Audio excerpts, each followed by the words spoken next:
100% പറയുന്ന കൊടുങ്ങല്ലൂരോ ഗുരുവായൂരോ ചോറ്റാനിക്കരോ ശബരിമലയിൽ സ്വീകരിക്കില്ല. വലിയ വലിയ ക്ഷേത്രങ്ങളും വലിയ വലിയ പള്ളിയിലച്ചന്മാരും വലിയ വലിയ ഉസ്താക്കന്മാരും ഈ പാവപ്പെട്ട മനുഷ്യരുടെ കയ്യിൽ നിന്ന് ലക്ഷക്കണക്കിന് രൂപകളും പതിനായിരങ്ങളും വെച്ച് വാങ്ങിച്ച് ഇത് അതിനേക്കാൾ അപ്പുറം നിൽക്കുന്ന ഒരു എനർജിയാണ് ഈ സാധനം. അത് നമ്മൾ സ്വീകരിക്കുമ്പോൾ നമ്മൾക്കുണ്ടാവണം. ഇപ്പൊ ഞാൻ കഴിഞ്ഞ ദിവസം ഒരാളെ മേത്ത് കൈ പിടിച്ചിട്ട് എല്ലാവരും തല്ലിക്കൊണ്ടിരിക്കുകയാണ്. അവൻ പറഞ്ഞു എനിക്ക് നിയന്ത്രിക്കാൻ പറ്റില്ല എന്റെ കൈ.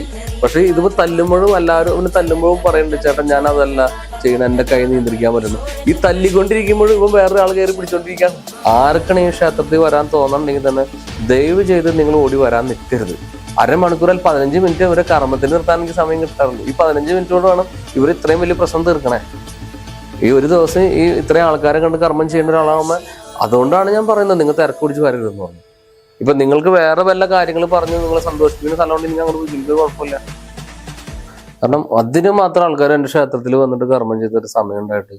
പക്ഷെ ഇവർക്കിത് മാറി നമ്മളിത് സ്വീകരിച്ച പിന്നെ അവർ രക്ഷപ്പെട്ട് അവർ ഹാപ്പി ആയിട്ട് പോണ സമയം നമുക്കതിൽ പ്രശ്നമില്ല. പക്ഷെ ഇത്രയും വലിയൊരു ദുരിതം നമ്മളിത് മാറ്റി വെക്കുമ്പോൾ വേണ്ട ഒന്ന് വിളിച്ച് സംസാരിക്കാൻ പോലും മനസ്സ് കാണിക്കണ്ടേ? അതുപോലും കാണിക്കുന്നില്ല ഇവര്. അപ്പൊ അതുകൊണ്ടാണ് ഞാൻ പറഞ്ഞത്. ഞാൻ പറഞ്ഞിട്ട് അവിടെ വന്നിട്ട് ഒരു ബുക്ക് എടുത്തിട്ട് രാമായണം കുറെ നേരം വായിച്ചു, അല്ലെങ്കിൽ മഹാഭാരതം വായിച്ചു കൊടുത്തിട്ട്, അല്ലെങ്കിൽ ഇങ്ങനെ കുറെ തത്വങ്ങൾ പറഞ്ഞു കൊടുക്കുകയാണെങ്കിൽ കുഴപ്പമില്ല. ഇത് ഞാൻ ചെയ്യുന്ന രീതി റോജി ചെയ്യുന്ന രീതി രണ്ടാണ്. ഇവരെ എനർജി നമ്മൾ സ്വീകരിക്കുന്ന ആൾക്കാരാണ്. അത് ഈ പറയുന്ന പോലെ ഈ ബുക്ക് വായിച്ചിട്ട് കിട്ടുന്ന കാര്യമല്ല അത്. അങ്ങനെ ഒരാളാണെങ്കിൽ ഇവർക്ക് കേരളത്തിലെ ഒരാൾക്കും ഒരു അസുഖം ഉണ്ടാവില്ലല്ലോ, ഒരു നെഗറ്റീവ് എനർജിയും പറ്റില്ല. എല്ലാവരും വീട്ടിലുണ്ട് ഇത് സംഭവിക്കുന്നുണ്ട്. ഇത് അതിനേക്കാൾ അപ്പുറം നിൽക്കുന്ന ഒരു എനർജിയാണ് ഈ സാധനം. അത് നമ്മൾ സ്വീകരിക്കുമ്പോൾ നമ്മൾക്കുണ്ടാവണം. ഇപ്പൊ ഞാൻ കഴിഞ്ഞ ഇന്റർവ്യൂവില് റോജിനോട് പറഞ്ഞതുപോലെ ഒരു പയ്യനെ കൈ കെട്ടിയിട്ട് ഒരു കൈ ഇങ്ങനെ തന്നെ പോയിട്ട് അതിനെ തല്ലി എന്ന് പറഞ്ഞ സംഭവം ഉണ്ടല്ലോ. ആ മോന്റെ അത് മാറിയത്. അത് അവൻ ഒരു അത്രയും നല്ലൊരു മോനായിട്ട് വലിയ വർക്ക് ചെയ്യുന്ന ഷിപ്പിൽ വർക്ക് ചെയ്യുന്നത്. അവന്റെ ആ ബുദ്ധിമുട്ട് മാറി കഴിഞ്ഞ ദിവസം അവൻ എനിക്ക് തോന്നുന്നുണ്ടായി. അവൻ പറഞ്ഞത് വർഷങ്ങളായിട്ട് ഞാൻ കൊണ്ടുനടക്കുകയാണ്.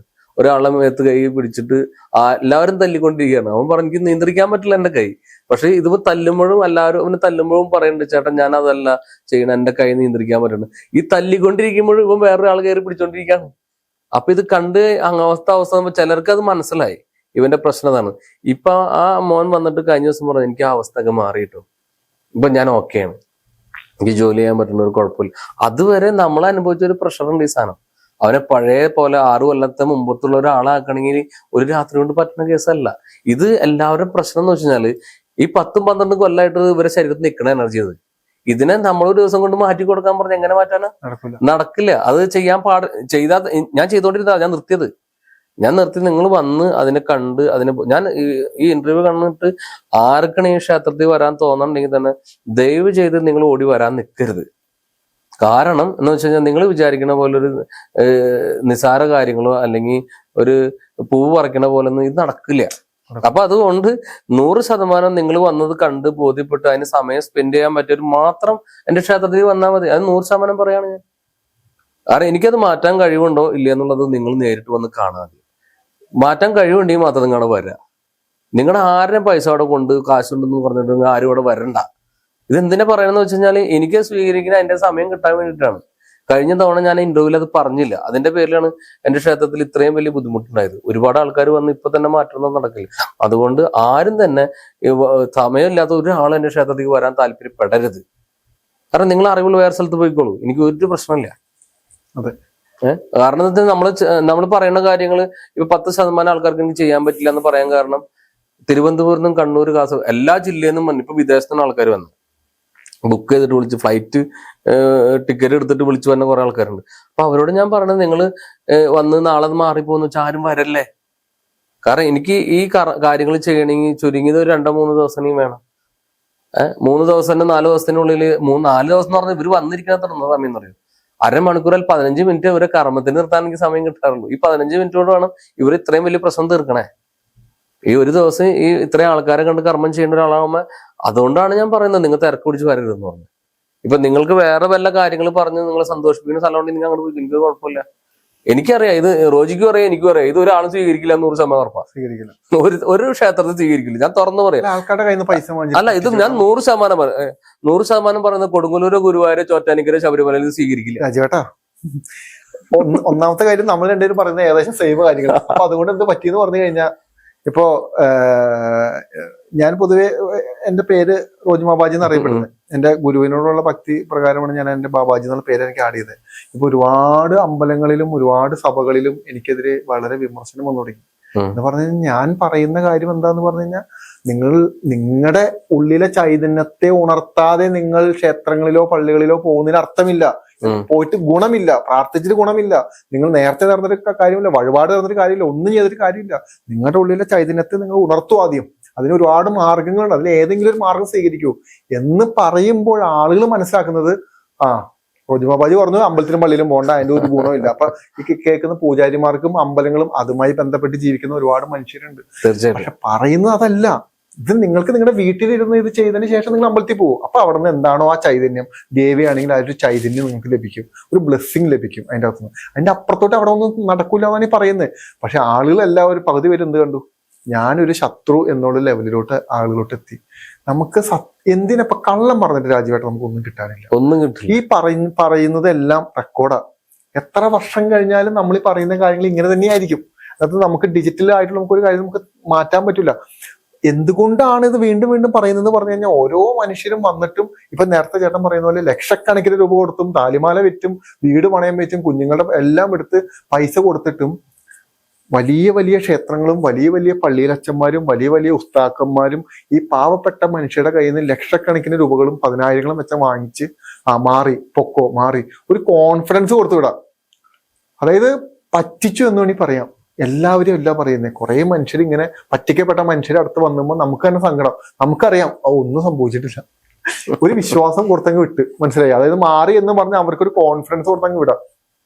ആ ഒരവസ്ഥ കാണുന്നത് കൊണ്ടാണ് പറയുന്നത്, നിങ്ങൾ പൈസ കൊടുക്കുന്നതിനും തെറ്റൊന്നുമില്ല, പക്ഷെ നിങ്ങൾക്ക് മാറിയെന്ന് ഉറപ്പ് വരുത്താതെ നിങ്ങൾ കൊടുത്തിട്ട് അവസാനം നിങ്ങൾ പോയിട്ട് ദൈവത്തിനെ കുറ്റം പറഞ്ഞതിന് അർത്ഥമില്ല. ഇവിടെ ദൈവമായിട്ട് ഒരു ബന്ധമല്ലേ ഇതിന്. അത് ആരാണോ പറഞ്ഞത് ആ പറഞ്ഞ വ്യക്തിയുടെ പോയി പറയണം. അതല്ലാതെ ആ അമ്പലത്തിലിരിക്കുന്ന വിഗ്രഹത്തിനോടോ അല്ലെങ്കിൽ കുരിശി കിടക്കുന്ന ജീസസ് ക്രൈസ്റ്റിനോടോ പറഞ്ഞിട്ട് ഒരു കാര്യമില്ല. കാരണം ഇവരാരും പൈസ വാങ്ങിച്ചിട്ടില്ല, അവിടെ ഇരിക്കുന്ന ആളുകളാണ് പൈസ വാങ്ങിച്ചിരിക്കുന്നത്.